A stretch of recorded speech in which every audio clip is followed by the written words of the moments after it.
अरे मेरी बहू मतलब इतना परेशान है कि मतलब बता रही, आप बैठी रहा चुपचाप, तो हमने बोला क्या बात है।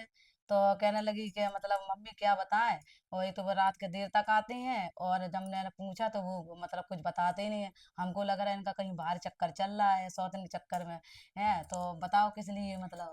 अरे वो मेरे जो पिया हैं वो बहुत ज्यादा बिगड़ गए हैं, सौतन के चक्कर में पड़ गए। तो हम बहुत ज्यादा शांत बैठे थे, तो फिर मम्मी के पास गए और उनको बताई अपनी प्रॉब्लम जो भी है। तो मम्मी ने देखो कैसे बताया कि क्या क्या करना चाहिए। तो वही आप लोग गाने के माध्यम सुनो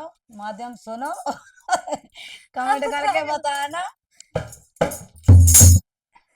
कैसे सुधारू बिगड़ गए पिया, बिगड़ गए पिया, सौतन के चक्कर में पड़ गए पिया।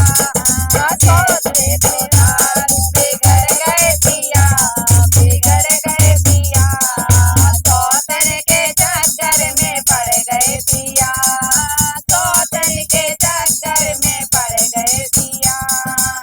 फिर हमने भैया बोला कि तुम मतलब जाओ अपने भाई, जैसे वो करे बस तुम भी करो। तो भैया समझाए, क्योंकि बहू तो बेटी के समान होती है। तो हमने बोला